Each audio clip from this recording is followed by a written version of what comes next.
আসসালামু আলাইকুম। শোনা যাচ্ছে আমাকে? স্ক্রিন দেখা যাচ্ছে? জি স্যার। ওকে, এখন যা হয়েছে, আমরা তো এমনি লেটে শুরু করেছি, শুরু করে দিতে হবে। আসো, যোগ দিই। তো আমরা গতদিন যেটা বলেছিলাম, এর আগ পর্যন্ত, যে বিভিন্ন ধরনের মাস স্পেক্ট্রোমেট্রি, এগুলো বিভিন্ন সেপারেশন টেকনিক এবং আইডেন্টিফাইং টেকনিক ডিটেক্টর হিসাবে ইউজ করা হয়। যেমন লাস্ট হাই পারফরমেন্স লিকুইড মাস স্পেক্ট্রম। আজকাল কিন্তু জিসিএমএস আছে, অর্থাৎ তুমি একটা ফ্র্যাগমেন্টকে আবার ফার্দার ফ্র্যাগমেন্টেশন করো, একটা বাসের আউটপুটকে দিয়ে তুমি সেটাকে ফার্দার ফ্র্যাগমেন্টেশন করতেছো, তাতে আরো ছোট্ট ছোট্ট কোয়ান্টায় মাসগুলোকে তুমি বিভক্ত করে সেগুলোকে আলটিমেটলি তুমি সংযুক্ত করে সেগুলো থেকে ফ্র্যাগমেন্ট সম্পর্কে, ছোট ছোট ফ্র্যাগমেন্টকে কানেক্ট করে আলটিমেটলি মলিকুলার স্ট্রাকচার সম্পর্কে ধারণা পাও। কালকে যে আমরা একটা কথা বলেছিলাম যে ম্যাগনেটিক ফিল্ডের ভিতর দিয়ে যখন পাস হয়, সেটা আমরা বড়, আমাদের ইকুয়েশন কি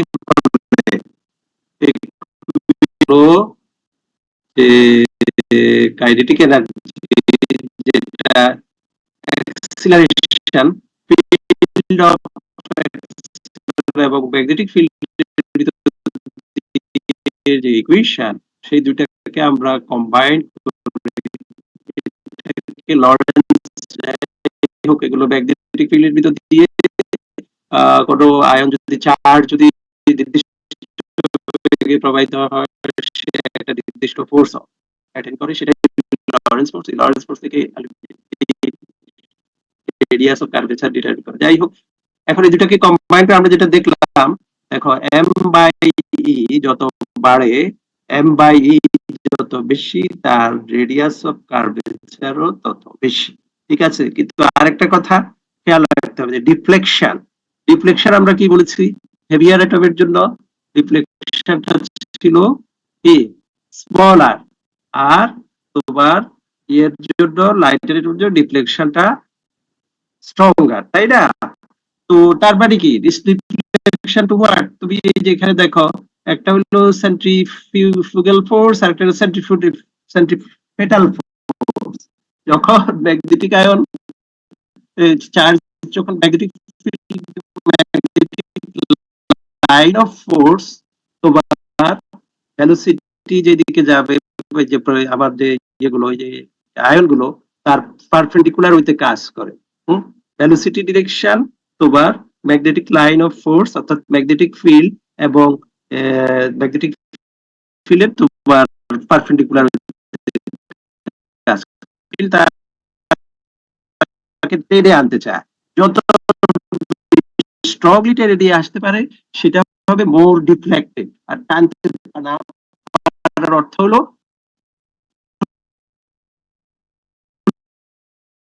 যত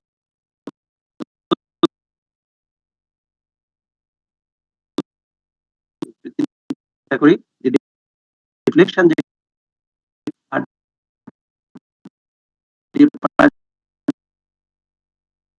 বড় হবে, এটাই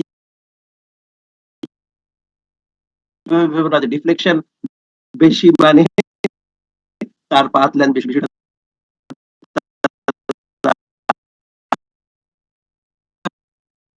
আমি পাঠাবো, তোমরা নিজেরা পড়ে নিও এই জিনিসগুলো। এখানে আর আমরা এখানে আরেকটু আমরা ম্যাগনেটিক ফিল্ডের যে বিষয়টা, আমরা সেটা অবশ্য দেখাই।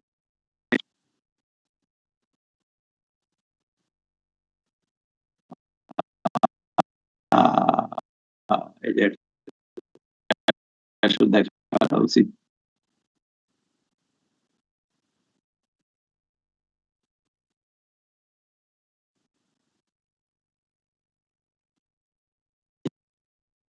সেটা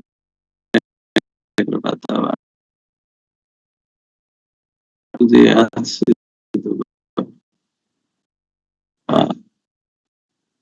এই যে এইখান থেকে কি তোমার আমাদের এটা কিন্তু মানে কি অ্যাক্সিলারেটর জোন, ফোকাসিং পয়েন্ট পর্যন্ত হয়ে যায়, দেন সেটা এখানে কিন্তু জিরো ভোল্টেজ, এটা ফোকাস, দেন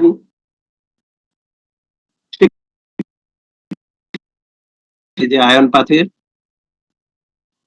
সারাউন্ডিংসে ম্যাগনেটিক ফিল্ড এক্সিস্ট করে, তাতে করে তুমি ম্যাগনেটিক ফিল্ড স্ট্রেংথ ভ্যারি করতে পারো, সো দ্যাট তোমার এক্সপেক্টেড আয়নস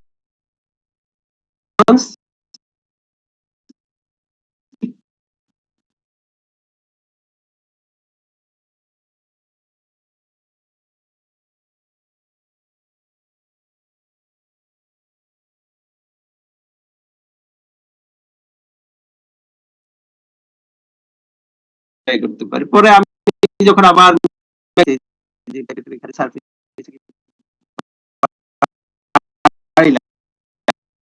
টিউবের সারফেস গিয়ে স্ট্রাইক জন্য মেটাল সারফেসে যখন স্ট্রাইক করে কিন্তু নিউট্রালাইজ হয়ে যায়, তাই না? ম্যাগনেটিক ফিল্ড কন্ট্রোল করে, আর আদার্স থিংস আর কনস্ট্যান্ট, ওই যে আমরা যে ইকুয়েশন দেখিয়েছি, ঠিক আছে? এই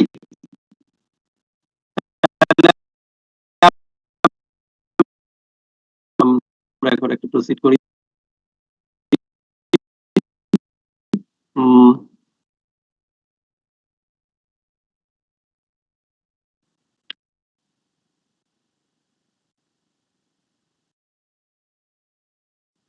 দুইটা আসছে করতে,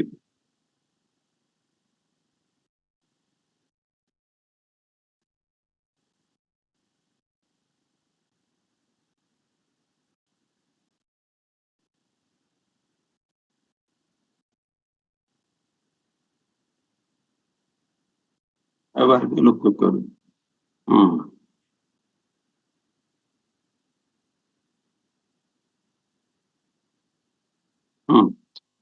তো এখানে আমরা সেটা রাখলাম ডাবল ফোকাসিং মাস স্পেকট্রোমেট্রি, এইটা জাস্ট রেজোলিউশন বাড়ানোর জন্য। আর তাহলে আমাদের ডাবল স্লিট লাগবে, তাই না? তাহলে তার মানে পর পর আমরা কিন্তু ফোকাসিং যে স্লিট সেটা কিন্তু পর পর দেওয়া না।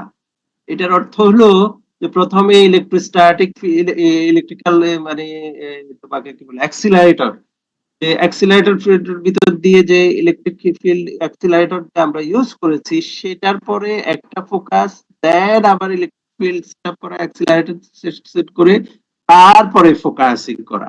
এইটার অর্থ এগুলো যদি তুমি করো, আলটিমেটলি তুমি সেখানে যে তোমার রেজোলিউশন বাড়বে।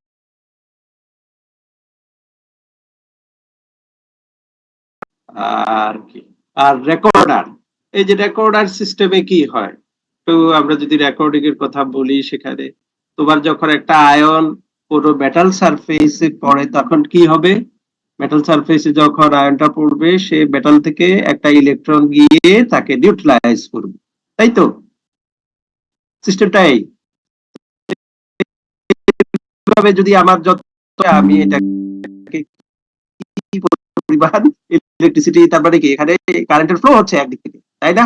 আয়নের ভিতর দিয়ে আমার সার্কিটের ভিতর দিয়ে ইলেকট্রিসিটি ফ্লো হবে, সেই ফ্লোটাকে আমি মেজারমেন্ট করে কতটা ইলেকট্রন আমার রিকোয়ারমেন্ট হলো মেটাল আয়ন গুলোকে, সেই ক্ষেত্র থেকে আমি যে বের করতে পারি। এই তো জিনিসগুলো। এই তাহলে এখানে একটু পড়ে দিও, এগুলো ফটো মাল্টিপ্লায়ার টিউব ইউজ করা হয় এই সিস্টেমে। এখানে যদিও বলেছে কিছু কিছু তারা কি করে, এখানে সাধারণত গ্যালভানোমিটার ইউজ করা হয়, এখানে বলেছে আর কি আমরা ফটো মাল্টিপ্লায়ার টিউব ইউজ করেও কাজটি করতে পারবো। হ্যাঁ, ডিটেক্টরের ক্ষেত্রে এগুলো তোমরা ভিতরে পড়লে বুঝতে পারবে। তারপর এগুলো তো গেল সিস্টেমে।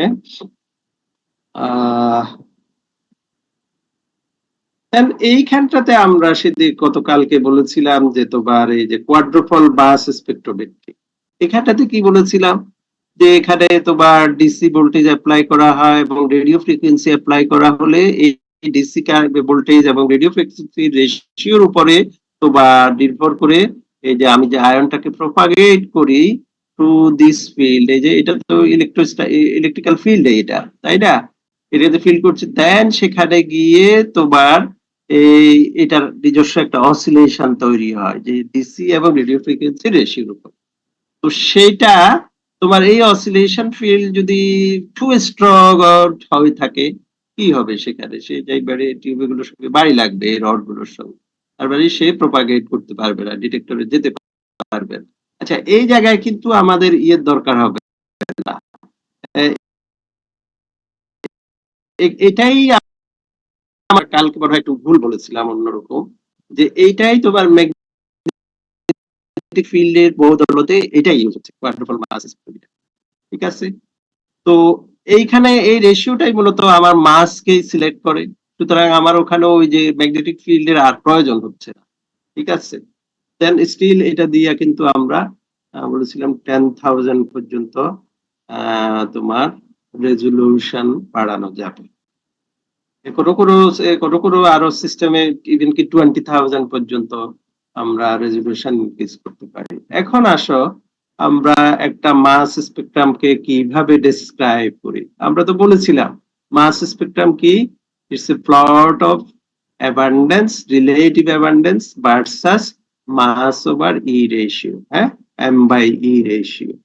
তো সেটার ক্ষেত্রে আমরা বলেছিলাম যে একটা যদি এক্সাম্পল হিসেবে আমরা নিয়েছিলাম, বলেছিলাম যে ডোপামিন, এটা নিউরোট্রান্সমিটার আমাদের মেইন নার্ভাস সিস্টেমে এটার এই এলিমেন্টটা পাওয়া যায়। যাই হোক, তো এইখানে আমরা এটা যদি দেখি তার স্পেকট্রামটা কি রকম, আমরা কিছুটা ডিসক্রাইব করেছিলাম গতদিন। এইটা আলটিমেটলি আজকাল কম্পিউটারে সরাসরি এই চিহ্নগুলো অনেকগুলো স্টেজ পার হয়ে কিন্তু এটাই আসল স্পেকট্রাম। তো এইখানে দেখো আমরা যেটা পেলাম সর্বোচ্চ আয়ন, এখানে আয়নটা বলছে না, ইটস মলিকুলার আয়ন প্লাস হিসাবে আছে। ঠিক আছে?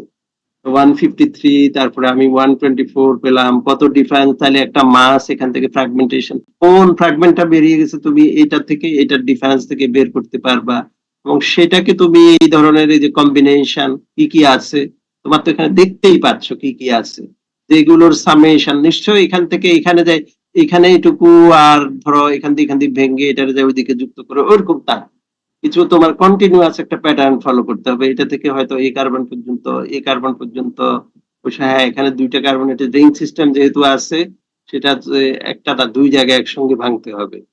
হ্যাঁ, তাহলে এই নানান কম্বিনেশনে তুমি এই ডিফারেন্স গুলো থেকে কোন ফ্র্যাগমেন্টটা বেরিয়ে যাচ্ছে সেটা বের করতে পারো। অবশ্যই আমরা যেগুলো আইডেন্টিফাই করেছি সেগুলো কিন্তু আয়নিক ফর্ম না, এম প্লাস, এটা molecular ion and fragments.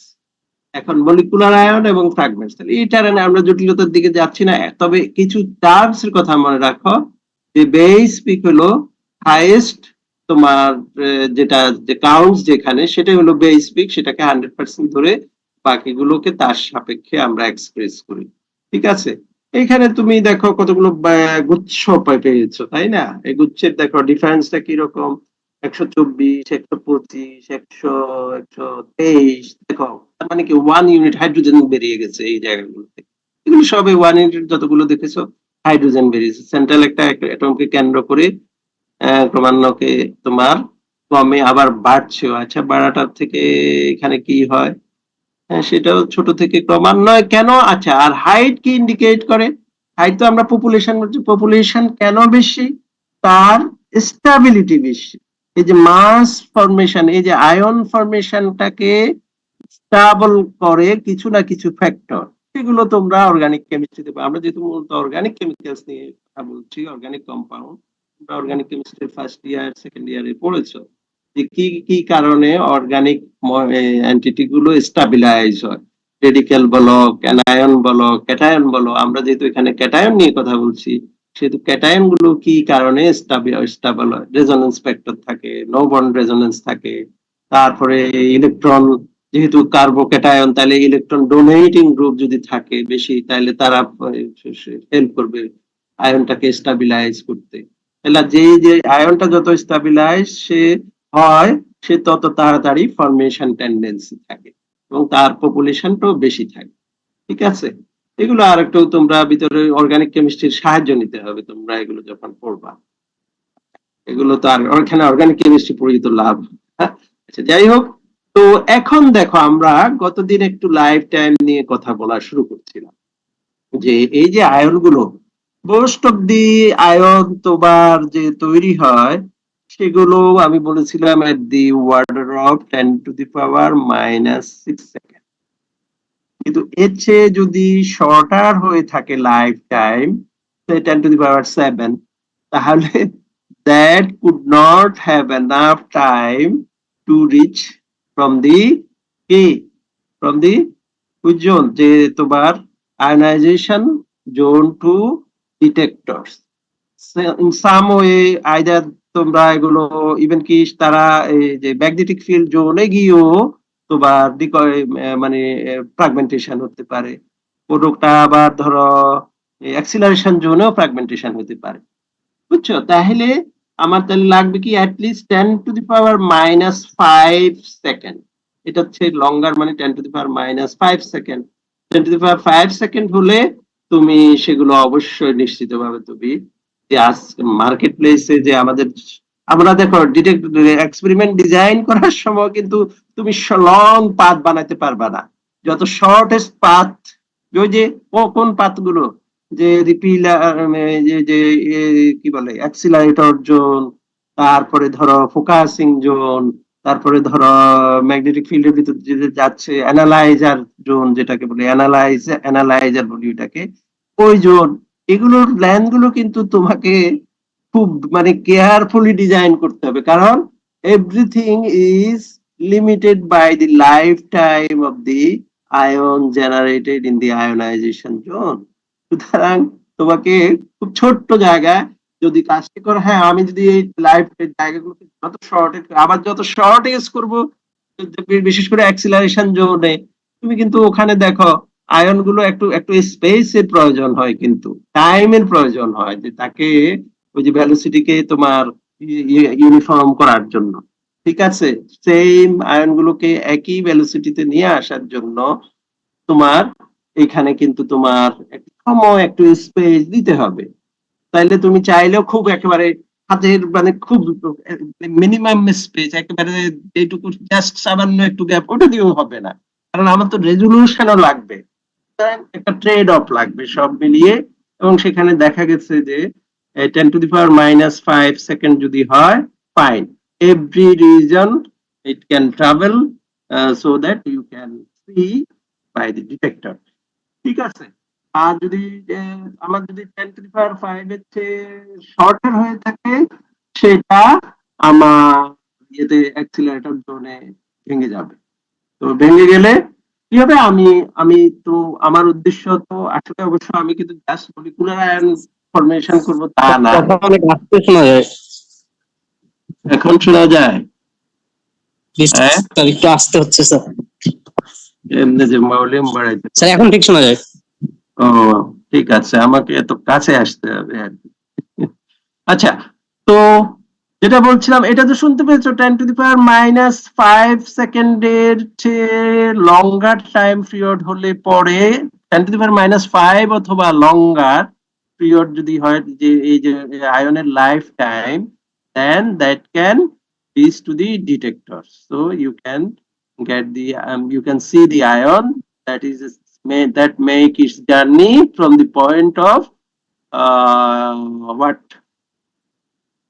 from the point of ionization zone to the final point মানে ডিটেক্টরে পৌঁছানোর পয়েন্ট। আর যদি এর চেয়ে শর্টার হয় 10⁻⁻5 এর চেয়ে, অর্থাৎ 10⁻⁻6 যদি হয়, তাহলে সে অ্যাক্সিলারেশন জোনে ফার্দার ডিসইন্টিগ্রেট করবে, ফার্দার আয়োনাইজেশন হবে। আয়োনাইজেশন কি গুলো হয়, আয়োনাইজেশন হওয়ার রিজন গুলো তো আমরা বলেছি, ওই যে 15 ইলেকট্রন ভোল্টেজ যদি বেশি হয় তখন সেগুলো এক্সচেঞ্জ এনার্জি গুলো যে এই যে ভাইব্রেশন হয়, সেই ভাইব্রেশন গুলো যে তোমার একটা বন্ড ভেঙে যায়, একটা না দুইটাও ভাঙতে পারে, কনকারেন্টলি অথবা স্টেপ ওয়াইজ, নানান ঘটনা তোমরা পড়েছো এগুলো, যে বন্ডের ভাঙ্গার বিষয়গুলো। তো সেখানেও এরকম ভাঙ্গার ভিতর দিয়ে এডিশনাল আয়ন জেনারেট হবে, এবং সেগুলোকেও তুমি তাদের লাইফ টাইম আবার যদি সাফিসিয়েন্ট, ওই যে अगेन 10⁻⁵ এর লেভেলেই হতে হবে। সাধারণত যে আয়োনাইজেশনটা হয়ে যায় 10⁻12 থেকে 10⁻15 সেকেন্ডের মধ্যে আয়োনাইজেশন হয়, ঠিক আছে? তো সেই আয়োনাইজেশন আমাদের জন্য খুব গুরুত্বপূর্ণ না, ওটা তো অনেক স্মল স্কেল। তো আয়োনাইজেশনের পরে যখন ওয়ান্স আয়ন ইজ ফর্ম, তার একটা আবার লাইফ টাইম আছে, যে কোনো আয়নের এক একটা নির্দিষ্ট লাইফ টাইম আছে। তো ঠিক আছে, এখন তুমি তাহলে, আমার খুব ইম্পর্টেন্ট জিনিস হলো যে আমাকে বুঝতে হবে যে আমি আমার যে প্রত্যেক বিভিন্ন ধরনের আয়নের লাইফ টাইম যেহেতু ভিন্ন ভিন্ন, আমি সবকিছুকে চাইলেও আমার আইডেন্টিফিকেশন করাটা খুব ডিফিকাল্ট হয়ে যায়। তখন আমাকে আবার ওই যে রিঅ্যারেঞ্জমেন্ট করতে হবে ভিতরে, যে আমি প্লেট গুলোর কথা বললাম, at the expense of resolution you may sometimes identify some of the ions even though they might have shorter lifetime, ঠিক আছে? ওকে, তো সেটা গেল, এখানে এখানে পড়ে নিবা অ্যানালাইজার। আচ্ছা, এখন মাস স্পেক্ট্রাল দিতে হলো। এখন দেখো, একটা আয়ন যদি সে ধরো আমার মলিকুলার আয়ন যদি ইয়ে হয়, সরাসরি সে তার লাইফ টাইম 10⁻⁵ or তার চেয়ে লঙ্গার, ফলে সে যে এনার্জি নিয়ে তোমার পথ চলবে একদম ডিটেক্টর পর্যন্ত, অন্যগুলোর কিন্তু যখন এই ডিটেক্টরের মধ্যে ধরো আয়োনাইজেশন ফিল্ডের ভিতরে গিয়ে যখন সে হাফওয়েতে গিয়ে বা আয়োনাইজেশন জোনই ক্রস করে গেল, আয়োনাইজেশন জোন যখন ক্রস করবে কিন্তু তখন তার এনার্জি, ওই যে ফ্র্যাগমেন্ট যেগুলো হবে সেগুলোর এনার্জি কিন্তু দেখো ডিস্ট্রিবিউটেড হয়ে যাবে বিভিন্ন ফ্র্যাগমেন্টের মধ্যে। ফলে ওইগুলো কিন্তু পিক গুলো আমরা যদিও লাইন ফর্মে দেখেছি, লাইনটা শুধু ইন্টেন্সিটির জন্য, এখানে কিন্তু আসলে পিক ফর্মেশন হয়, এই পিকের ব্রডেনিং বেড়ে যাবে, ঠিক আছে? এই পিকের ব্রডেনিং যখন বাড়বে তুমি কিন্তু রিজলভ করতে পারবা না, ওই পিক গুলো উইকার হয়ে থাকে, ঠিক আছে? আবার যদি তুমি ডিটেকশন যে আমার কি অ্যাক্সিলারেটিং জোনে যদি তোমার ইয়ে হয়ে থাকে,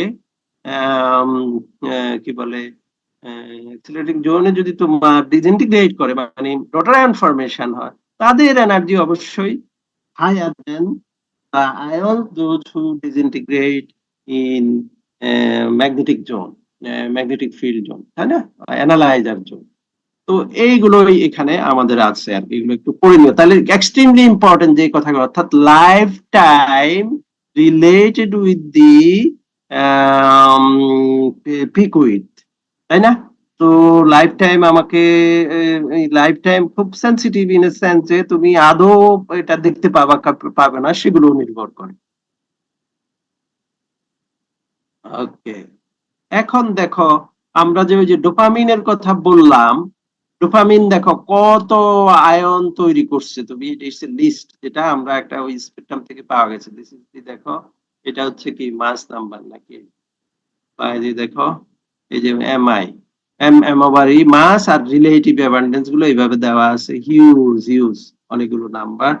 এখানতেও আমরা দেখেছি 124 বেস পিক, মেটাস্টেবল, এই যে মেটাস্টেবল পিক, মেটাস্টেবল পিকটা কি আমরা একটু পরেই ডিফাইন করব। এটা সাধারণত কোথায় হলে পরে যেহেতু পিক হয়, সেটার এই যে আয়নের এই পজিশন দেখো, সাধারণত আয়নগুলো সব দেখো আমাদের যে সাধারণত যে কনভেনশনাল অ্যাটমিক স্কেল আমরা ইউজ করি সব কিন্তু ইন্টিজার, তাই না, ইন্টিজার, কিন্তু মেটাস্টেবল পিক কিন্তু নন ইন্টিজার, ঠিক আছে? এটাও খেয়াল করার মতো বিষয়। দেখো মেটাস্টেবল পিক এই যে নন ইন্টিজার, নন ইন্টিজার, ঠিক আছে? এই যে দেখো 89.7, 90.7 ইত্যাদি ইত্যাদি। স্যার, হুম, স্যার দুইটা ইলেকট্রন চলে যাওয়ার কোনো চান্স নাই আছে আয়নাইজেশনের তো, সময়? আছে আছে, সেগুলো কিন্তু আমরা দেখো ওই যে যত তুমি ইয়ে করবা, ওই যে ডিফ্লেকশন প্যাটার্ন গুলো তখন ভিন্ন হয়। এই যে ডিফ্লেকশন কিসের উপর নির্ভর করে, সেটা ধরো চার্জ এবং charge size, magnetic field strength, এগুলোর উপর নির্ভর করে। এই সাধারণত আমাদের এই সিস্টেমে এটা ইয়ে হয় না। বাইক্যাটায়ন না, বাইক্যাটায়ন মানে ডাবলিক্যাটায়ন আর ট্রিপ্লিক্যাটায়ন ইত্যাদি, এগুলো না হয় তুমি ইভেন কি নেগেটিভ হতে পারে, তাই না? এখন নেগেটিভ কিন্তু আমরা দেখো ওমিট করতেছি কি দিয়ে, ওই যে অ্যাক্সিলারিটি কিন্তু আমি করছি কি নেগেটিভ পটেনশিয়াল ইউজ করে, ওখানে নেগেটিভ আয়ন মুভ করার সুযোগ নাই, ঠিক আছে? আর আমরা যে স্কেল গুলোতে ইউজ করি, যে সাধারণত যদি আমরা, হ্যাঁ এগুলো এগুলো অবশ্যই তুমি ওই যে ইলেকট্রনের যে ভোল্টেজের উপর ডিপেন্ডেন্ট। ওই যে আমরা বোর্ড গুলোতে যখন আমরা ইউজ করি তখন কিন্তু die positive and try positive খুব বেশি তৈরি হচ্ছে না, কিন্তু আবার তুমি চাইলে এখানে এটা ডিপেন্ড করে যে সবকিছু যে 70 ইলেকট্রন ভোল্টেজ তুমি যে আয়োনাইজেশন করবা তা কিন্তু না। তুমি চাইলে জাস্ট ওই যে আমরা বললাম 50 এর উপরে 20, আমি রেজোলিউশনের উপরে প্রত্যেকটা আয়ন, প্রত্যেকটা মলিকুলার সিস্টেম তোমার রেজোলিউশন গুলো ভিন্ন ভিন্ন হয়ে থাকে, তার যে ইনহেরেন্ট প্রপার্টির কারণে তুমি ভিন্ন ভিন্ন রেজোলিউশন পেয়ে যাবে। ফলে দেখতে হবে তুমি খাইলি জাস্ট রিজলভ করতে পারলেই আমার এনাফ জিনিসগুলো, ঠিক আছে? তো এটা আসছি আমরা যে তুমি ভোল্টেজ কমিয়ে কিন্তু যে কিসের ভোল্টেজ, ওই যে ion generation voltage, acceleration voltage না, তুমি সেখানে যে মলিকুলার আয়নের প্রপোর্শন বাড়াতে পারো, ফ্র্যাগমেন্টেশন কমাতে পারো, অর্থাৎ you can change the distribution of the ions by changing ionization voltage, ঠিক আছে? যত কমাবা তত মলিকুলার আয়ন বেশি হবে, যত বাড়াবা তত, ঠিক আছে? তো আমরা নেগেটিভ আয়নকে বলছিলাম যে ওই যে আমি অ্যাক্সিলারেশন দিয়ে করতে, পজিটিভ আয়নকে আমি কি করব? পজিটিভ আয়নকে আমার দেখো যত মোর পজিটিভ আয়ন হবে, আমরা কি করছি, আমাদের ওই যে খেয়াল করো আমাদের আয়নাইজেশনের ওখানে যে কি আছে, নিচের প্লেটটা কি, নিচের প্লেট ইলেকট্রনকে অ্যাট্রাকশন করে, আর আমার বেশি পজিটিভ হলে হ্যাঁ সে তো রিফিল করবে, রিফিলার প্লেট দিয়ে সেটা আরো বেশি রিফিল করবে এবং সামনে প্রপাগেট করবে। হ্যাঁ এখন ধরো ফাস্টার আয়ন মানে lighter ion will travel fast আর heavier ion will travel slow, তাহলে এখন এগুলো যে তুমি অ্যাক্সিলারেশন পটেনশিয়াল দিয়েও সেটাকে কন্ট্রোল করতে পারো, বুঝতে পারছো? দুইটা প্লেটের ভিতরে যে অ্যাক্সিলারেশন পটেনশিয়াল যে ডিফারেন্স, সেইটা দিয়েও তুমি ওটাকে জাস্ট অনেক পিছনে ফেলে রাখতে পারো, বুঝতে পারছো? তার মেকানিজম আছে এগুলোকে কন্ট্রোল করা, হয় না যে তা কিন্তু না হয়, বাট ইউ ক্যান কন্ট্রোল।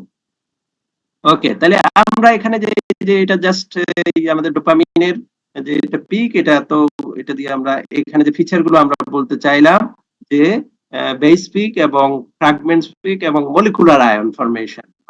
এখন মলিকুলার আয়ন এগুলো আমরা কিভাবে আস্তে আস্তে আইডেন্টিফাই করব দেখি। এর আগে এরপরে যে আমরা যে বললাম এই যে যদি তোমার ইয়ে হয়, এই যে কি হয় দেখো, যে এখান দিয়ে একটু দেখো, আবার একটা কই, আবার তো অনেক আগে যেতে হবে,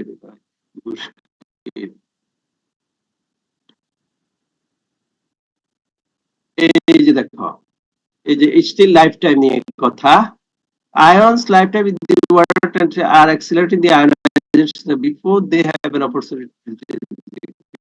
Okay, these ions may disintegrate into fragments while they are passing into analyzer region of basis. At -6 seconds যেগুলো, they might, not all, some of them, স্টেবিলিটির উপরে আবার নির্ভর করে সেগুলো, তাই না? তো এখন দেখো সে কিছু সে ডিসইন্টিগ্রেট দিস, এই যে অ্যানালাইজার মানে ম্যাগনেটিক ফিল্ড রিজিয়নে, এখন এই রিজিয়নে যদি ডিসইন্টিগ্রেট আমি বলেছি তাদের কি হবে, তাদের তো সেগুলো ডিস্ট্রিবিউট হয়ে যাবে বিভিন্ন আয়নের মধ্যে। ইনিশিয়াল আয়নের ভিতরে যে এনার্জি ছিল, যত তোমার এনার্জি কম তত সে তোমার পিক উইডথ বেড়ে যায়, আর যত এনার্জি বেশি থাকে তার পিক উইডথ ন্যারোয়ার হয়ে থাকে, হাফ উইডথ ন্যারোয়ার হয়ে থাকে। তাহলে এখন দেখো, the fragment has formed at the point have considerable lower energy than the normal ion. Since the uncharged portion of the original ion carries away, এখন দেখো uncharged portion এ আবার কোত্থেকে আসে?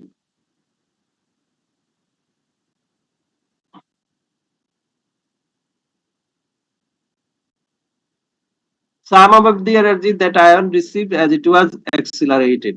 Okay, as a result, the fragment ion produced the energy follows a abnormal flight path. Because of the some unusual distribution, unexpected distribution of the energy in the fragment ions, you will consequently there will be an abnormal flight path তোমার তুমি পাচ্ছ ওখানে। তো সেই অবস্থায় এই যে ion গুলো দেখে এইটা বলা হচ্ছে এই যে the ion appears at the ambient that depends on the mass as well as mass of the original ion from its form. The ion appears এই যে তুমি এখানে যে ফ্র্যাগমেন্ট আছে আমার একটা ইনিশিয়াল যে M1 যেটা আছে আমার জাস্ট তুমি এটাকে যদি ধরো প্যারেন্টস আয়ন ধরো, তো ডটার আয়ন হলো M2 প্লাস এডিশনাল ফ্র্যাগমেন্ট। তাহলে এই যে মেটাস্টেবল আয়ন যেটা হচ্ছে, মেটাস্টেবল আয়ন কিন্তু ফ্র্যাগমেন্ট হয়ে যে আয়ন হয়েছে তা না।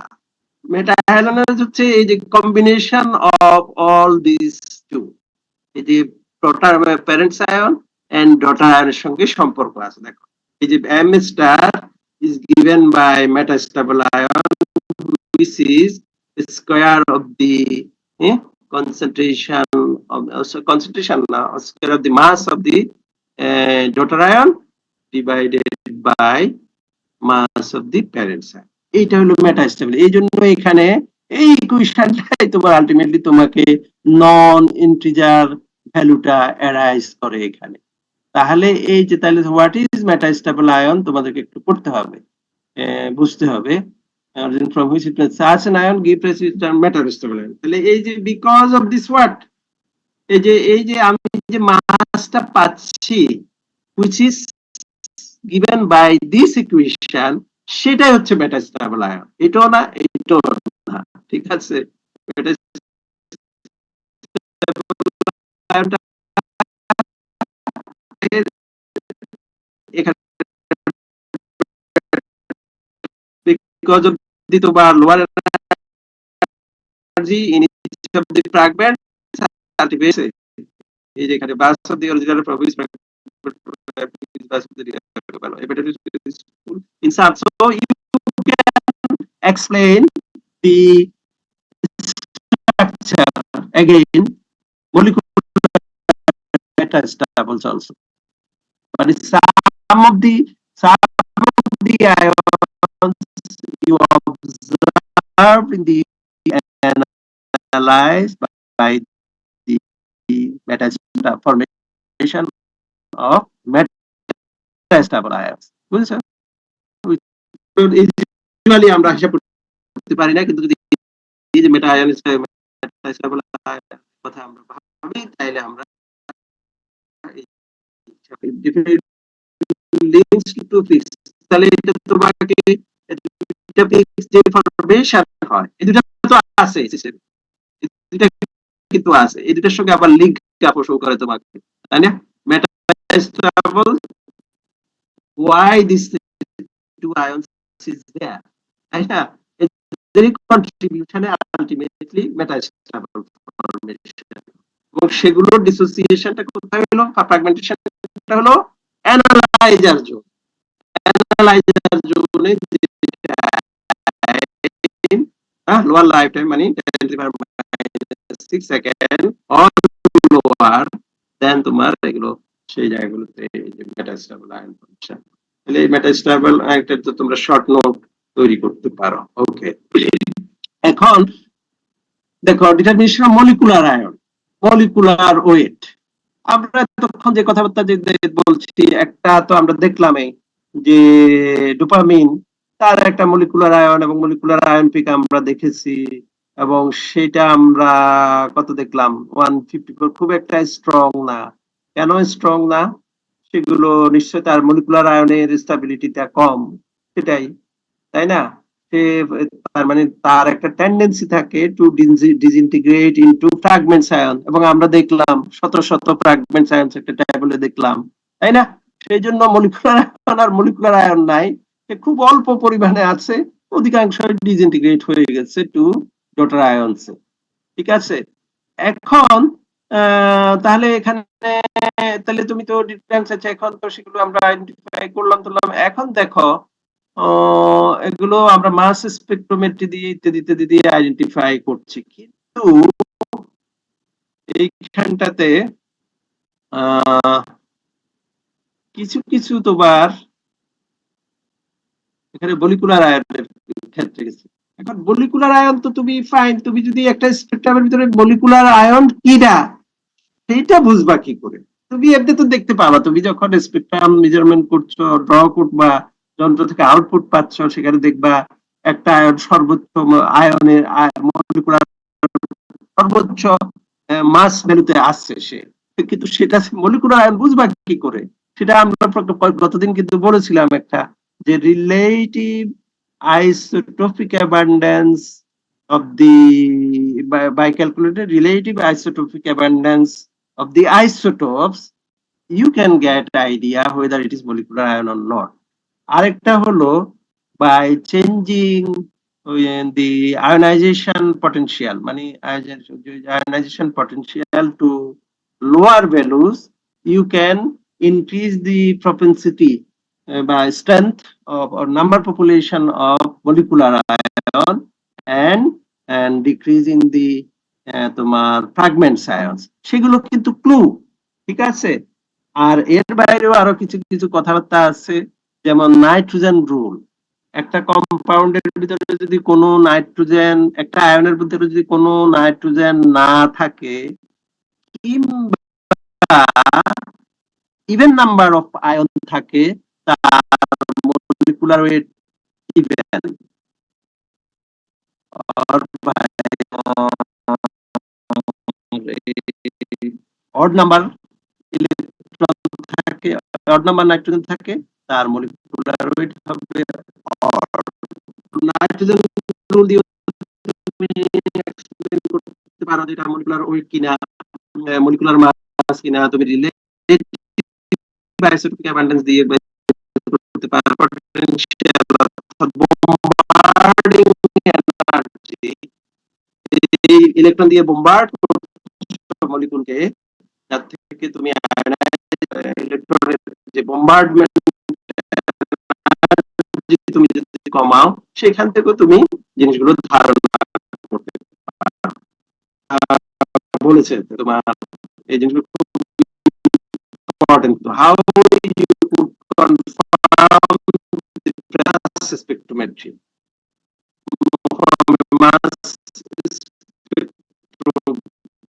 সেই এই যে কথাগুলো বললাম সুন্দর করে গুছিয়ে এখান থেকে পড়ে তোমাদেরকে নোট ডাউন করতে হবে।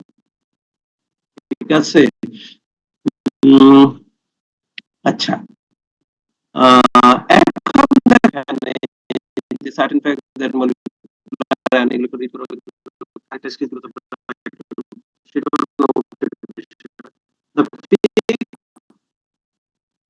excluding isotopic characteristics that occur at even higher mass, এটা বোঝা গেল? আমার আমার কার্বনের আইসোটোপ থাকতে পারে, সেখান থেকে আমি m+1, it could be contributed by one of the carbon atoms that might exist in carbon 13 form, or one of the hydrogen atoms exist in তোমার m+2 এর কথা বলি, দুইটা তোমার কার্বন অ্যাটমে কার্বন 13 হতে পারে, আবার দুইটা হাইড্রোজেন, তাই না? ওগুলো থেকে আমি সেভাবে, অথবা আদার কম্বিনেশন, একটা কার্বন একটা কার্বন 13, একটা কার্বন তোমার হাইড্রোজেন 2, সেগুলো থেকেও আমার m+2 আসতে পারে। তো ওগুলো প্রমাণ, সেটা কিভাবে আমরা আইসোটোপিক অ্যাবান্ডেন্স ক্যালকুলেট, আচ্ছা দেখো তাইলে এটা থেকেই আসতেছে যে এটা হাইয়েস্ট হবে তার মলিকুল, কিন্তু তার আইসোটোপিক স্পিক্স এর চেয়ে কম, 2 ইউনিট বাড়তে পারে, এখানে আইসোটোপ ধরতে পারে, তাই না, ইত্যাদি ইত্যাদি। এগুলো আবার M+4 M+6 নির্ভর করে কতটা তোমার সেই আইসোটোপিক অ্যাটমস, ওই ধরনের কতটা অ্যাটমস আমার মলিকুলার ফ্রেমওয়ার্কে থাকে তার উপরে নির্ভর করে সেটা M+1 হবে না, M+2 হবে না, M+4 হবে না, M+6 হবে না, M+8 হবে, এখান থেকে। আচ্ছা, the isotope are usually of much lower intensity than the molecular ion. Very important step. যেমন ধরো T2 থাকে কত পার্সেন্ট, 0.016 নাকি 0.016, আর তোমার কার্বনের ক্ষেত্রে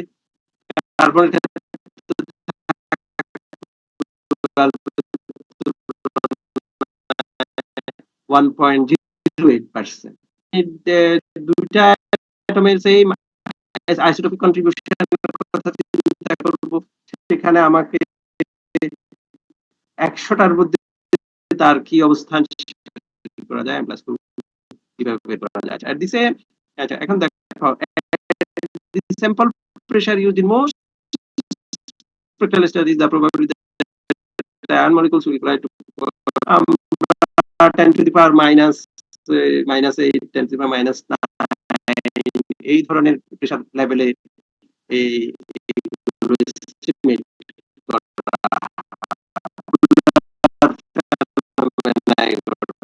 এখানে বায়োমলিকুল আছে একটা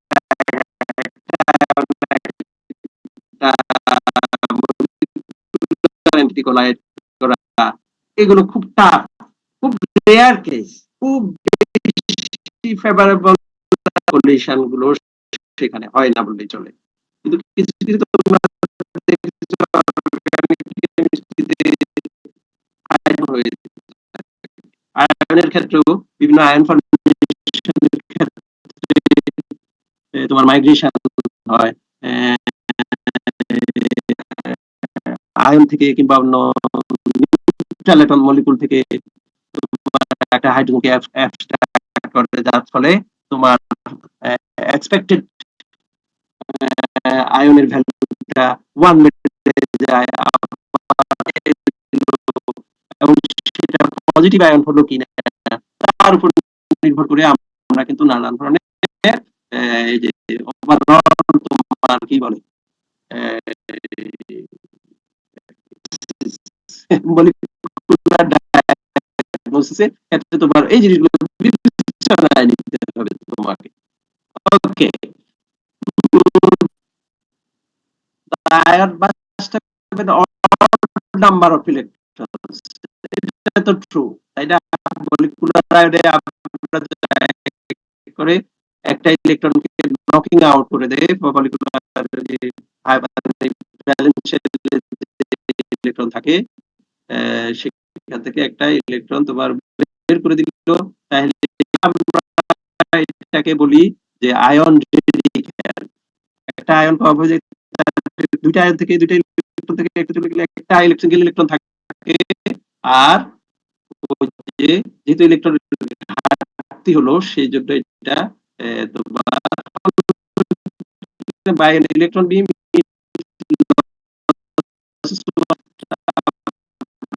ক্যাটায়ন বলবো না, রেডিক্যাল বার।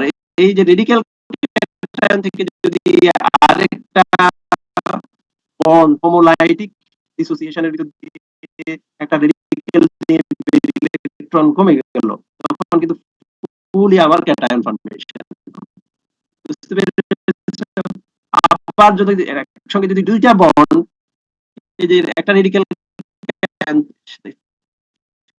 এখানে আবার রেডিক্যাল ক্যাটায়ন তৈরি আসবে, আমরা সিকোয়েন্সিয়ালি দেখি। The charge on each on such an ion is 1. This make an ion with an odd number. এটা ঠিক আছে, এটা প্রধানত একটা ক্যাটায়ন থাকে, এই হলো কথা।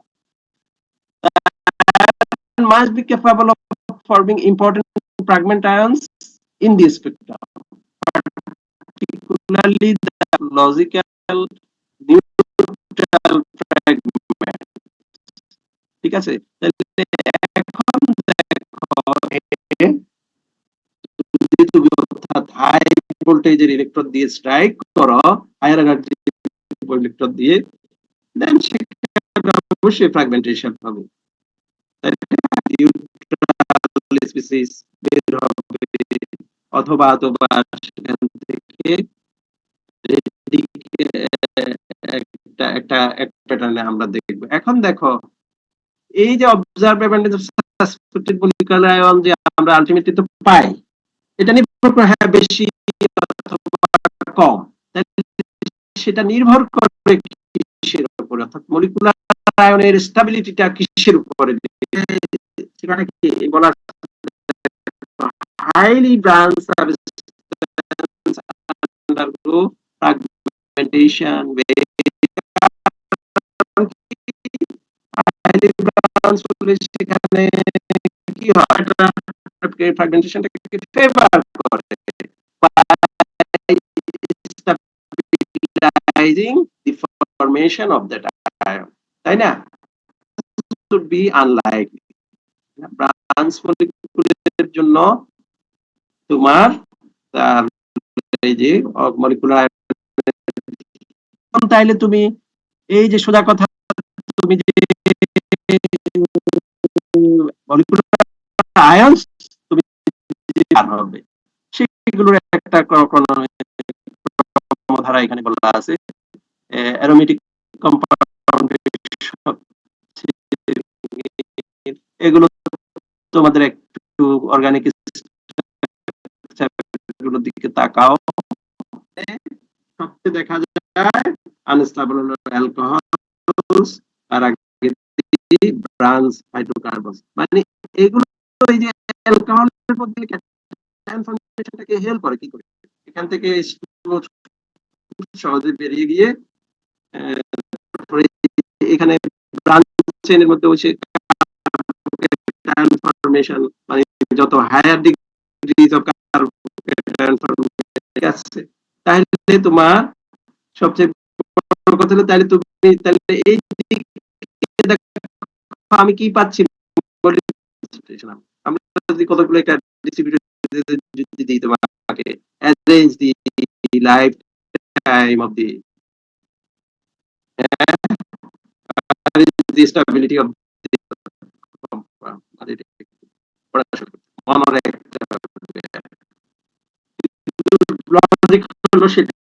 সেটাই যে স্টেবিলাইজ করবে তত সে আয়ন কি হবে, তাড়াতাড়ি ফর্মেশন হবে, এটা একটা ফাইন ফর্মেশন। এখানে কি বলছি আমরা, কি হচ্ছে lifetime of polygon according to the following general lifetime, this one is greater than this one, এটা কিভাবে হয়, স্টেবিলাইজ বাই তোমার রেজোনেন্স স্ট্রাকচার পড়ে হলো। এই যে এখন আরেকটা হলো যে আমরা কি যে মলিকুলার আয়ন কেমনে বলবো, এটা তো অলরেডি বলছি যে নাইট্রোজেন রুল, এখানে বলেছি এই যে ইভেন নাম্বার অফ নাইট্রোজেন বা নন নাইট্রোজেন থাকলে তার মলিকুলার আয়ন যদি তুমি সার্চ, তাই না, অড নাম্বার হলে, এখন কেন অর্ডার ইভেন্টের বিষয়গুলো আসছে এখানে দেখো,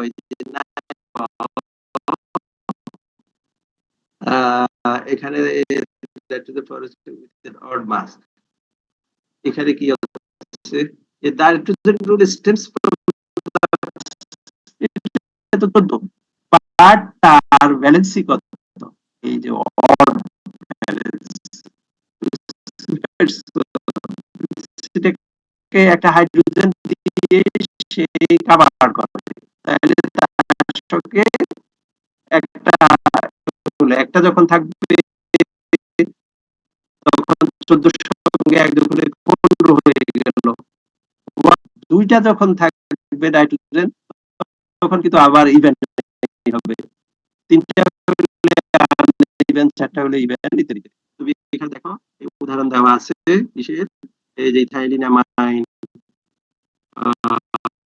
ডাইমাইন, এই যেগুলো দেখো এটা হচ্ছে নাম্বার 60 ফার্স্ট নাম্বার, আর এটা হচ্ছে 45।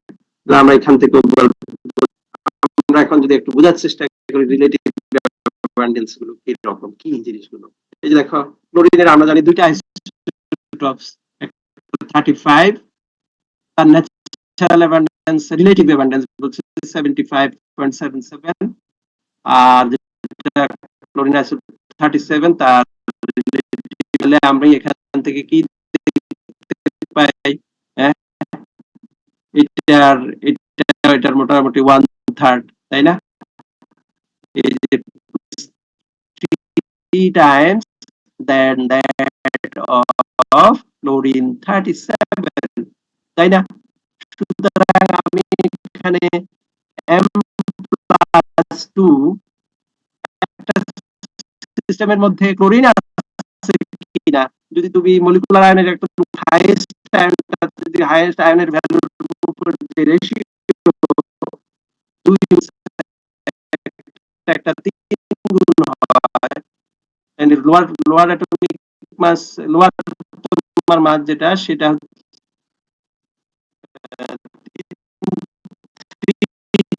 Times then this one.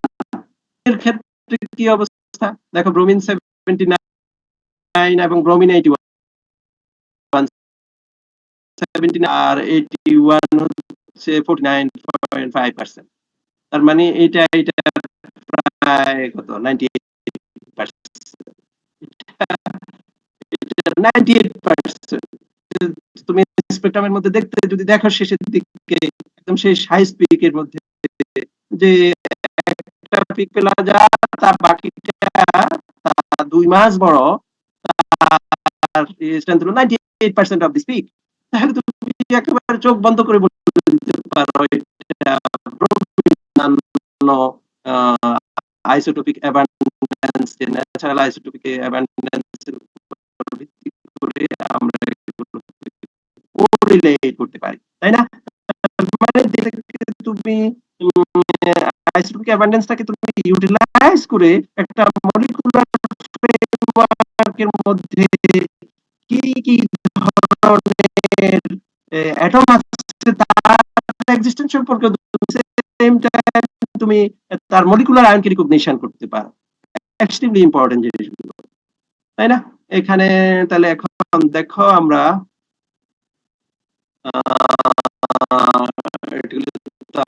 আবার লাইফ টাইম নিয়ে আমরা, ঠিক আছে, আর লাইফ টাইম তো বলা হয়েছে।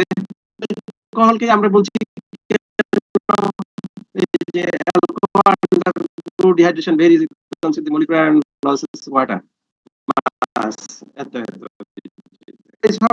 কিন্তু কি জিনিস রিলিজ করে হচ্ছে, যে জিনিসকে খুব সহজে ছেড়ে দিচ্ছে, তাহলে তো সেটা ওই যে আমরা লাস্টে যে অ্যালকোহলটা কেন সবচেয়ে তোমার কম মলিকুলার পাওয়া যায়, কারণ সে দুইটা বন্ড সিকোয়েন্সিয়ালি একসঙ্গে ভেঙে যায়,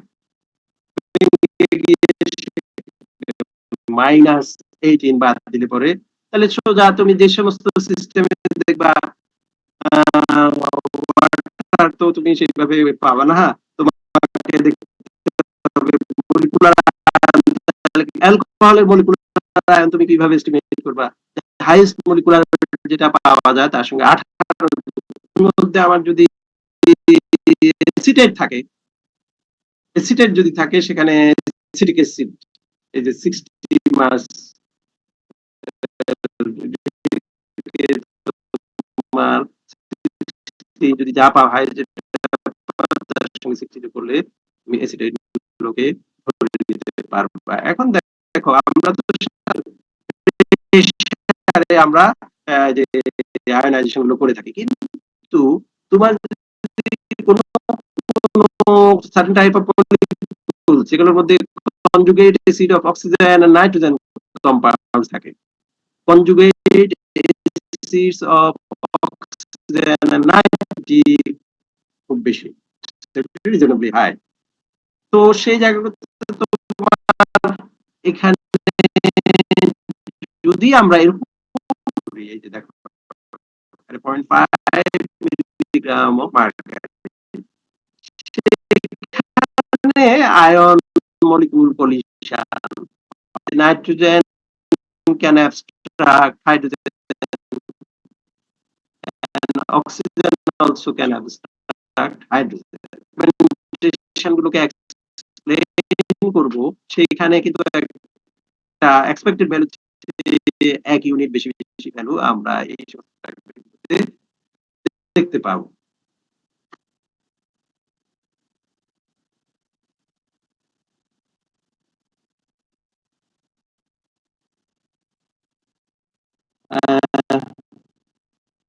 দেন তাহলে এখানে কোন ধরনের মলিকিউল, এই যে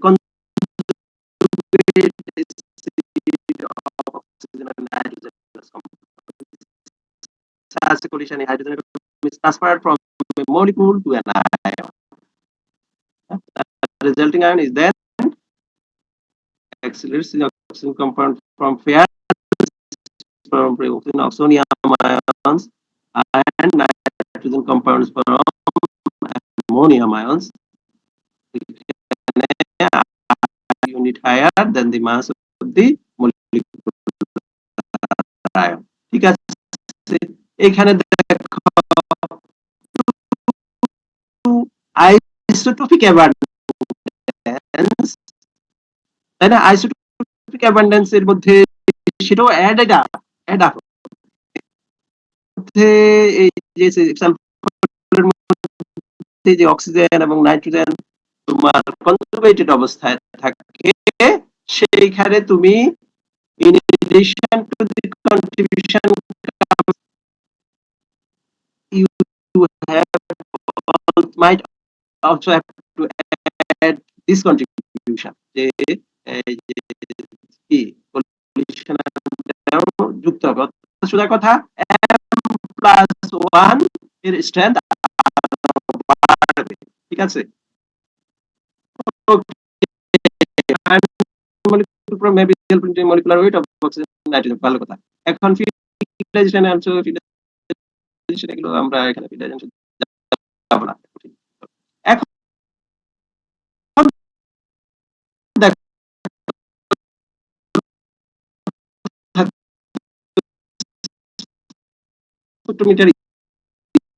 এতক্ষণ তাই বললাম, কিন্তু দেখো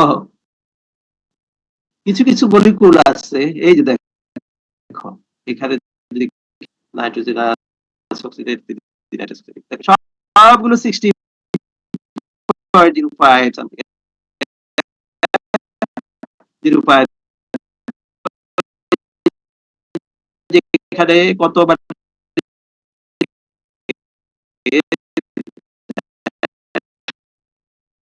সাধারণত ভাবি কি গুলো বুঝি শুধু 60 ব্রডলি দেখলে আমরা 60, কিন্তু আসলে তো তার না, এগুলো মাস এগুলো কিন্তু নন ইন্টিজার, এই ভ্যালু আমরা এখানে ইন্টিজার হিসেবে লিখি, এগুলো কিছু নন ইন্টিজার ভ্যালু এগুলো, তাই না? এই যে isotopic mass small whole matter by known as molecular nuclear packing fraction. Due to the nuclear packing fraction পার্থক্য হয়ে থাকে, সেই পার্থক্যগুলো বিবেচনায় নিলে এগুলো তুমি দেখো, তাহলে হাইড্রোজেনের এক্সাক্ট মাস হচ্ছে দিস ওয়ান, ঠিক আছে, অ্যাটমিক ওয়েট। তারপরে আমি কার্বন,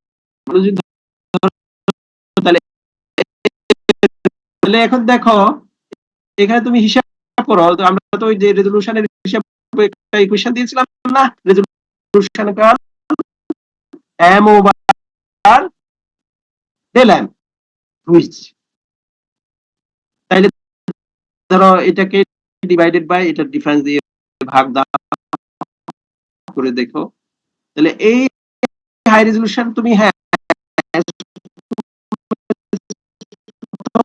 বেশি হাই রেজোলিউশন ওই যে মাস স্পেকট্রোমেট্রি ইউজ করতে যাও তোমাকে বেশি বেশি টাকা ব্যয় করতে হবে মেশিন বানাতে, এই সব মিলিয়ে অনেক খরচ বেশি। তো সেই জন্য তাহলে অল্টারনেটিভ ওই কি, অল্টারনেটিভ ওই আমরা অলরেডি ডিসকাস করেছি, abundance would be different m plus 1 and m plus 2 because they have different key composition, তাই না? যেগুলো relative isotopic abundance of this kind of molecule, তাহলে তুমি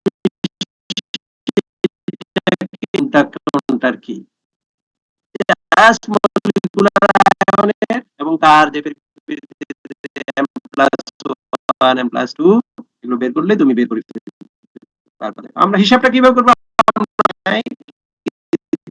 কিভাবে বের করবা সেই জিনিসটা বুঝতে হবে। যে রিলেটিভ আইসোটোপ এখানে দেখো এই যে 62 ডিস্টেবলিশ এন্ড এই যে 53 which greater than 1 part that is oil within the কিন্তু ইয়ে দিয়ে আমরা বের করতে পারবো। এখন দেখো তুমি এই যে মাস স্পেকট্রোমেট্রি দিয়ে কোনো যে মলিকুলার আয়ন যদি এস্টিমেট করো তার অ্যাকুরেসি কিন্তু এক্সট্রিমলি হাই, সেটা কত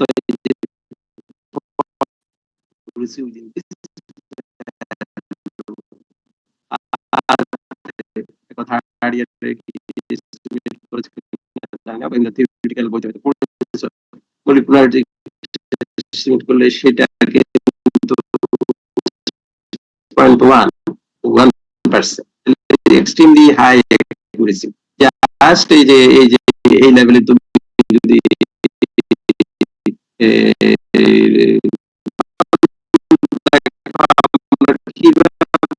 এই জিনিসগুলো ক্যালকুলেশন করব, ক্যালকুলেশনে আমরা বলেছি আমরা যদি ইথেনকে एग्जांपल হিসেবে নিই তাহলে এটার মলিকুলার দেখো 30, কিন্তু কার্বন তো আছে, কার্বন 12 এর সঙ্গে কার্বন 13 আছে, সেইটা 20% বুঝছো কার সাপেক্ষে 12 এর সাপেক্ষে, হ্যাঁ পার্সেন্ট। আর আমার এখানে যে হাইড্রোজেন আছে ডিউটেরিয়ামের কি অবস্থা, ডিউটেরিয়াম কই এই দেখো 0.016%, তাই না? হাইড্রোজেন এই যে 1 এর সাপেক্ষে হাইড্রোজেন 2 এটা হলো 0.0। আমি তো বললাম বিভিন্ন কম্বিনেশন তুমি m+1 বের করতে পারো, that would be this addition of carbon 13 or hydrogen 2, তাই না? and m+2 could coming from 2 carbon 13 or 2 মানে ডিউটেরিয়াম অ্যাটম, দুইটা ডিউটেরিয়াম অ্যাটম অথবা একটা হাইড্রোজেন অ্যাটম এবং একটা ডিউটেরিয়াম অ্যাটম একটা কার্বন 13 অ্যাটম। এখন আমরা একটু ক্যালকুলেশন করি। এই যে ফর্মুলা বলা হচ্ছে কি রকম, সেখান থেকে আমি 31 পেতে পারি, তাই না?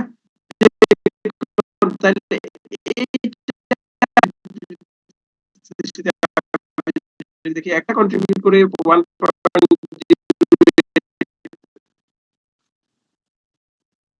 ঠিক আছে, দুইটাই আমার এই সর্বোচ্চ প্রবাবিলিটি 2.16%।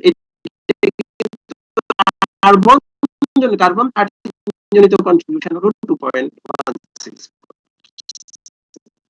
তাহলে সেটা আমি m+1 সর্বোচ্চ যে আমি যেটা 32.16% আমি পাবো because contribution of this one।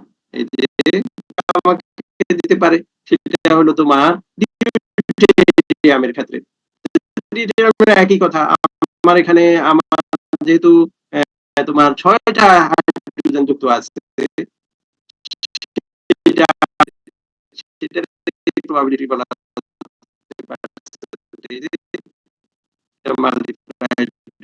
তাহলে এটা m প্লাস এর জন্য কন্ট্রিবিউশন, কার্বন 13 এর জন্য কন্ট্রিবিউশন 2.16 আর তোমার 96। তাহলে এগুলো অ্যাড করতে হবে to 6%। m plus 1 peak of the C2H6 to 6% in compare with the carbon 30। 30 যা হবে তো সেটা এটা ঠিক আছে। তাহলে এটা একটা করলাম, এগুলো তার m+2 তে দেখো m+2 এর কিন্তু হিসাবটা একটু অন্যরকম। সেখানে এই যে একটা প্রবাবিলিটি অ্যাটমের দ্বিগুণ করে ভাগ দিতে হবে। এটা হলো আমার কার্বনের কন্ট্রিবিউশন, মানে দুইটা কার্বন 13 এর কন্ট্রিবিউশন হলো। আর দেখো হাইড্রোজেনের জন্য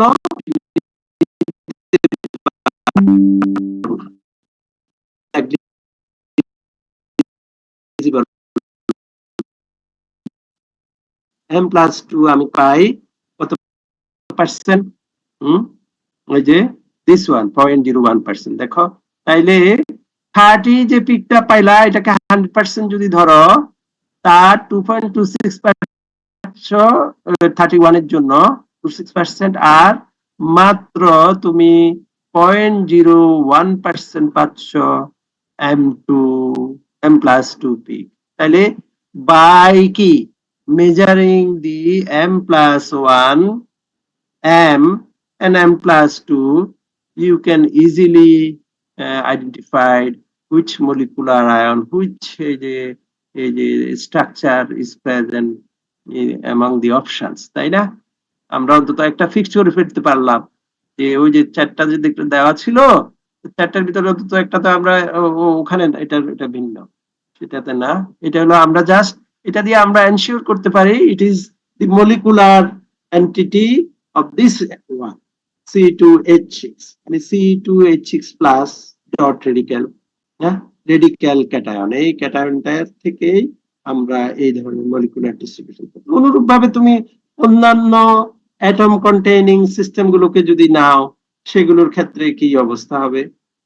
এখানে দেখো টেবল আকারে যে রিলেটিভ অ্যাবান্ডেন্স গুলো বলা আছে, যে ডিউটেরিয়ামের অ্যাবান্ডেন্স এটার সাপেক্ষে, এটা 100% এর সাপেক্ষে, মোস্ট অ্যাবান্ডেন্ট আইসোটোপের সাপেক্ষে অ্যাভেলেবল আইসোটোপ গুলোর রিলেটিভ অ্যাবান্ডেন্স ভ্যালু দেওয়া আছে টেবল আকারে। এটা একটু মনে মেমোরাইজ করতে, তাহলে হিসাব নিকাশ করতে পারবে না যদি হিসাব নিকাশ পরীক্ষায় আসে। তো দেখো 30 এর জন্য 1. নাইট্রোজেনের জন্য কি অবস্থা? নাইট্রোজেনের 15 এর জন্য 0.38% রিলেটিভ অ্যাবান্ডেন্স, ঠিক আছে। এখন দেখো অক্সিজেনের জন্য, অক্সিজেনের আইসোটোপ কিন্তু দুইটা এডিশনাল 17 এবং 18। 17 হলো 0.04% আর এটা হলো 0.02। ক্লোরিনের কিন্তু কোনো আইসোটোপস নাই। সিলিকনের জন্য ফাইন, এখানেও ভালো বিষয় আছে যে m+2 এর ক্ষেত্রে হলো 5.1 আর m+4 এর জন্য হবে কি m+4 নাকি এই যে 28 আছে, 28, 29, 30 এগুলো তুমি বের করো না। 29 এর জন্য এত, 30 এর জন্য। ফসফরাসের আবার আইসোটোপস নাই। সালফারের কিন্তু আবার দেখো এই সময় দুইটা আইসোটোপ থাকে, সালফার 33 সালফার 34, ক্লোরিনের ক্ষেত্রে যে M+2 দেখো এখানে 37, এটা আছে। ব্রোমিনের তো বললাম, এই আয়োডিনের জন্য নাই। এই টেবিলটা ভালো রকম মুখস্থ, একটু মেমোরাইজ করতে হবে, খুব বেশি না, তো মনে তো থাকারই কথা। তো এগুলো হলে পরে তুমি ইজিলি কিন্তু দেখো একটা মলিকুলার ফ্রেমওয়ার্কের মধ্যে তোমার কি কি সম্ভাব্য এন্টিটি থাকে, কোন মৌলগুলো থাকে, তুমি কিন্তু বের করে ফেলতে পারো। জাস্ট একটা মাস স্পেকট্রাম নিয়ে, মলিকুলার স্পেকট্রাম নিয়ে, তার ওই যে higher molecular mass greater than molecular ion mass, সেগুলো M+1, M+2, M+4, M+6, so on, এটা কিভাবে আসবে সেগুলো আমরা একটু একটু দেখতেছি। এখন দেখো, তোমাকে যদি বলা হয় যে এই যে মলিকুল প্রোপেন এন্ড ডায়াজোমিথেন, এগুলোরকে তুমি কোনটার স্পেকট্রাম, তোমাকে স্পেকট্রাম দিয়ে দিল, এটা কি দুইটার কি একই নাকি? 42, এটা দুইটার কি একই? হ্যাঁ, টু মলিকুলার সেম মাস 42, তাহলে তুমি কিভাবে কোনটার স্পেকট্রাম কি সেটাই একই কায়দা। তুমি দেখো M+1 আমরা কার নির্ণয় করলাম, এই যে প্রোফিনের জন্য আমার যেহেতু 3টা কার্বন অ্যাটম আছে, ফার্স্ট M+1 এ আমি 3 ইনটু যে রিলেটিভ বায়োঅ্যাবান্ডেন্স দিয়ে গুণ করব কার্বন 13 এর, আর এখানে হাইড্রোজেনের কন্ট্রিবিউশন, যেহেতু হাইড্রোজেন 6টা, এটা দিয়ে গুণ করে আমি এটা বের করে ফেলতে পারছি। ঠিক আছে, পার্সেন্টেজ অফ কোর্স, এখানে এগুলোর 100 দিয়ে ভাগ করতে হবে, প্রত্যেকটা ইন্ডিভিজুয়াল করে দেয়, এখানে আলটিমেটলি আবার দেখছি। ঠিক আছে, এখন M+2 টা কোত্থেকে আসবে সেটা তুমি নিজে ক্যালকুলেট, এখানে তো সামান্য ভুল ভ্রান্তি হতে পারে, তুমি হিসাবটা করে দেখবা। আমরা এর জন্য তো নেগলিজিবল, আমার এই যে হাইড্রোজেনের জন্য এখানে নেগলিজিবল, আমরা সেই একই ভ্যালু আগেরটার মতোই, আর এটার জন্য যেটা আসে সেটা একটু এখানে ভেরিয়েশন করা আছে, এটা ভুল হয়েছে। তারপরে দেখো, আমি যদি এটা ধরি ডায়াজোমিথেন, সেইখানে নাইট্রোজেনের আইসোটোপসের এই যে নাইট্রোজেন 17 এর কি অবস্থা, নাইট্রোজেন 15 এর কি অবস্থা, নাইট্রোজেন 15 যে 0.38% of the natural abundance in কম্পারিটি নাইট্রোজেন 14, তাহলে এটার ইন্টেন্সিটি তো কিভাবে, যে নাইট্রোজেন 2টা অ্যাটম আছে, তাই না? তাহলে এখানে তুমি relative intensity M+P to be what, এই যে this is the contribution of one of the carbon atom, ফলে এখানে দেখো multiplied by number of carbon atom, এখানে নাম্বার অফ কার্বন অ্যাটম 1, সেজন্য 1.01, আর এটা আসছে দুইটা হাইড্রোজেনের কন্ট্রিবিউশন, এই যে, আর এখানে আসবে দুইটা নাইট্রোজেনের কন্ট্রিবিউশন। এই তো, এগুলোকে তুমি এগুলো পার্সেন্টেজ হিসাব করবে, ঠিক আছে, বেরিয়ে গেল।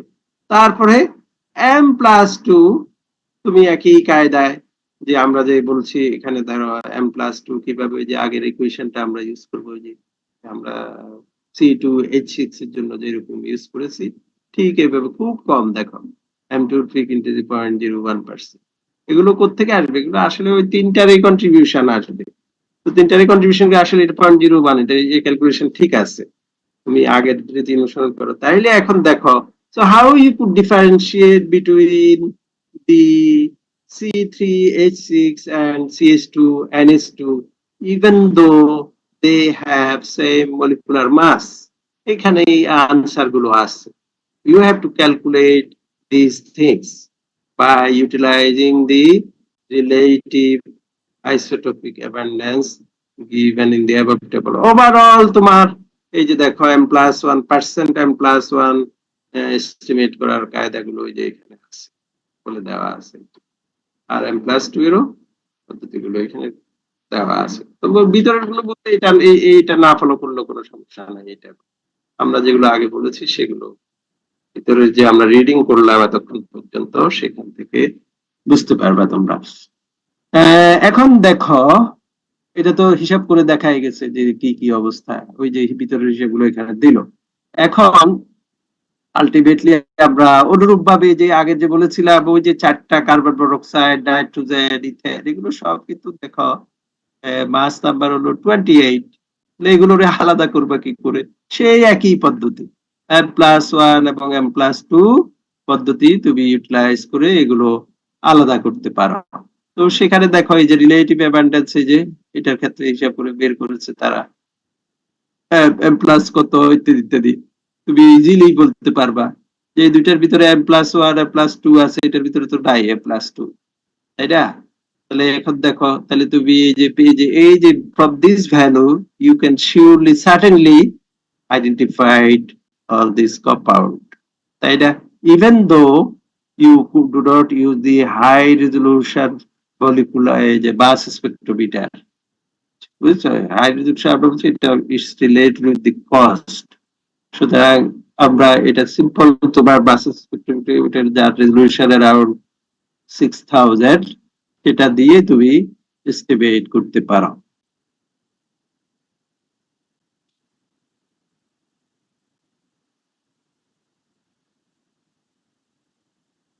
এখন এগুলো হলো যে ওই যে হ্যালোজেনেটেড কম্পাউন্ড, ভেরি ইন্টারেস্টিং। আমরা যে বলছিলাম এই যে সেখানে হ্যালোজেনে যে M+4 আসবে, M+6 আসবে, সেগুলোর ওই ডেটা টেবিল তুমি একই ফর্মুলা ইউজ করে একই প্যাটার্ন যে আগে বলে আসলাম সেগুলো ইউটিলাইজ করে তুমি এখানে জিনিসগুলো বলতে পারবা। বুঝতে পারছো যে এই যে প্রতি দুইটা প্রোবাবিলিটি অ্যাটম থাকে তার M+2 কিরকম, M+4 কিরকম, সিঙ্গেল থাকলে কি অবস্থা, M+2 তিনটা থাকলে কি অবস্থা, এগুলো তোমরা প্র্যাকটিস করবা। তারপরে এই যে একটা ব্রোমিড আর একটা অন্য হ্যালোজেন অ্যাটম যদি থাকে তখন কি অবস্থা, প্যাটার্ন, এগুলো সব তাদের আইসোটোপিক রিলেটিভ অ্যাবান্ডেন্স থেকে জিনিসগুলো ওই যে আগে দেখানো ফর্মুলা অনুযায়ী এগুলো ক্যালকুলেশন করেছে। তাহলে দেখো কত ইজি। তুমি দেখো এই জিনিসগুলো এই যে আমরা যে টেবিল আকারে দিয়েছে এগুলোকে গ্রাফিক্যালি শো করেছে। দেখো একটা ব্রোমিড থাকলে দেখো অলমোস্ট এই যে M+2 এখানে 98% in compare with this one, তাই না? আর যদি দুইটা থাকে এই ক্ষেত্রে তার কিন্তু ডিস্ট্রিবিউশন গুলো চেঞ্জ হয়ে যাচ্ছে, তাই না? এগুলো সব ওই যে ট্যাবলের ফর্মুলা থেকে এসছে জিনিসগুলো, তোমরা এগুলো বেরিয়ে নেবা।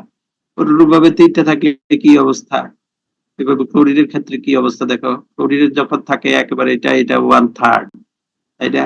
M+2 মানে M37 এর তুলনায় এটা হলো 3 গুণ বেশি।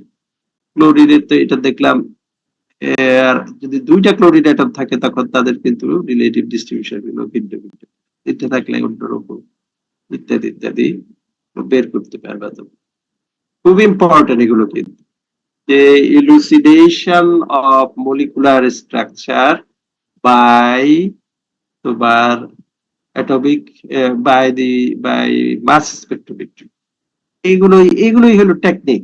এই সমস্ত ফ্যাক্ট গুলোকে তোমাকে কাজে লাগাতে হবে আসলে এগুলোকে এলুসিডিয়েট করতে হবে। আচ্ছা, এখন দেখো আমরা কতগুলো কমন প্যাটার্ন এখানে তো এগুলো একটু পড়ো। দ্য রিলেটিভ অ্যাবান্ডেন্স অফ, তো এই যে সিলিকনের ক্ষেত্রে দেখো 34 33 এগুলো একটু এক্সেপশনাল, সিলিকন আর সালফার এগুলো খেয়াল রাখবে। জাস্ট তুমি একটা বাস দিলেই একটা স্যাম্পলের মধ্যে সিলিকন আছে কি, সালফার আছে কি, ক্লোরিন আছে কি, ফ্লোরিন আছে কি, ব্রোমিন আছে কি, ব্রোমিন আর ক্লোরিন আছে কিনা, এগুলো কিন্তু খুব সহজেই বোঝা যাবে এই যে আমরা এতক্ষণ যে আইসোটোপিক রিলেটিভ অ্যাবান্ডেন্স গুলোর কথা বললাম সেগুলো দিয়ে। ঠিক আছে, ওকে। এখন দেখো কিভাবে মলিকিউল গুলো ফ্র্যাগমেন্ট হয়। সেখানে তো আমরা টাইম স্কেলের কথা বলেছি। টাইম স্কেল 10⁵ এর চেয়ে বড় হইতে হবে বা 10⁻⁵ সেকেন্ড বা তার চেয়ে লঙ্গার টাইম স্কেল হলে পরে আমরা ফ্র্যাগমেন্ট। এখন দেখো এগুলো কি কি কারণে তোমার কিভাবে ফ্র্যাগমেন্টেশন হয়। এই যে common mode of fragmentation is one bond, just একটা সিঙ্গেল বন্ড ভাঙ্গেই তুমি প্রথমে তো মলিকুলার আয়ন হয়, সেইটা মলিকুলার আয়নের পরে আমরা ফ্র্যাগমেন্টেশনের কথা বলছি। একটা সিঙ্গেল আয়ন চলে গেলে এম প্লাস রেডিক্যাল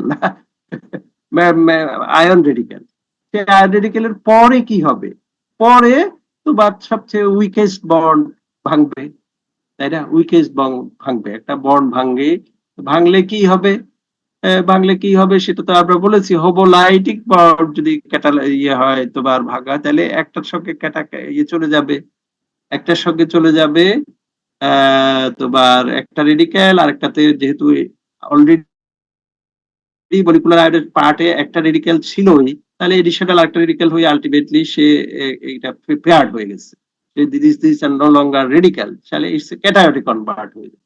তাহলে in this process the odd electron molecular ion yields an odd electron neutral fragment.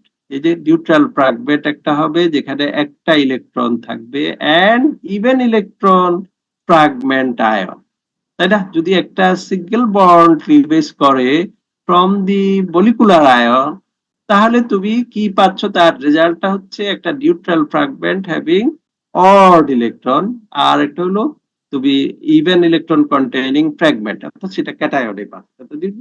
তাহলে আমরা